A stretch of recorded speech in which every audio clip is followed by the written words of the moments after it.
US President Donald Trump says he won't go ahead with the trade tariffs he'd threatened to impose on allied countries over their support for Danish sovereignty over Greenland.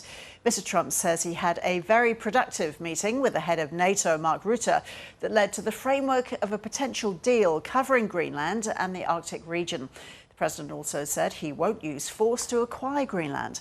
With more, here's Dr. Stuart Rollo, who's from the University of Sydney's Centre for International Security Studies. Stuart, welcome to you. Nice to be here. Thank you. So these developments come from Donald Trump's appearance in Davos during the World Economic Forum. Is this a back down from him? Always an interesting question with Trump. I actually do think this is a back down. But there's much more to come with his indication that further talks are being had. But I think what has happened here is that Trump has asserted his usual maximalist aggressive position, which he bullies and reproaches his opponents with.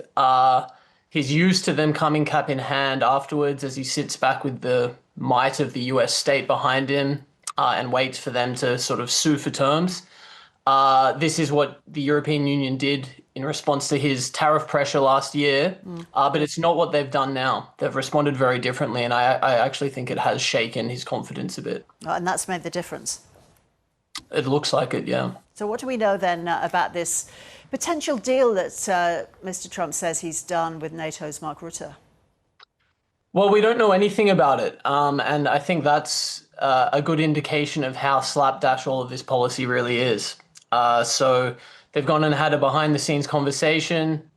Trump has made a social media post about it, and now the world waits to see exactly what was discussed and what the future holds. I will say that I'm quite convinced that this is not by any means the last we've heard about Greenland. I do think that the Trump administration is really determined to take control over it, whether that's full sovereignty or whether it's something like a compact of free association like the United States has with several countries in the Pacific. Who's to say?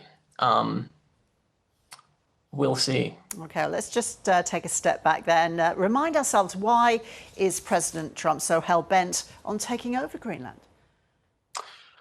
Well, there's two main reasons that have floated. The first is around critical minerals supply. So Greenland has major deposits of rare earth elements and other critical minerals that are used at the cutting edge of 21st century digital industry and are also important elements in high-end military weapons production, stuff like that. So there is a large natural stockpile there. The reality is, though, that the economics of something of this scale just don't make sense. It's much more about geopolitics. It's about the fact that the United States dominates and has dominated for 80 years sea lines of communication around the world, and that as climate change continues apace, the Arctic is opening up and will become a much larger trade route that links Asia, Russia, and Europe.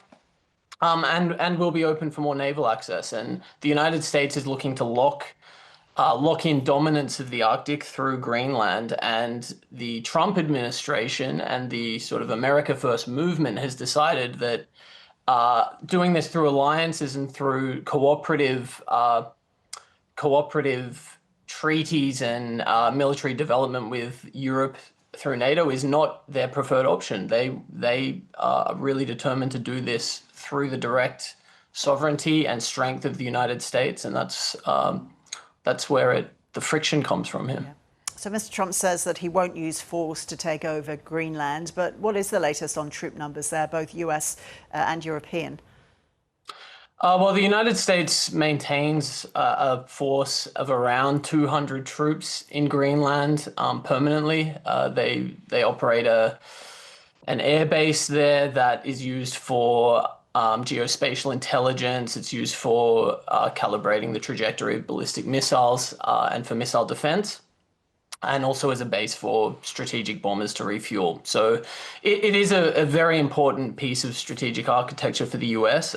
Relatively low troop numbers, but the United States has pretty incredible capacity to surge troops anywhere in the world. That's the real source of its military strength, its logistics and transport are far superior to any other country.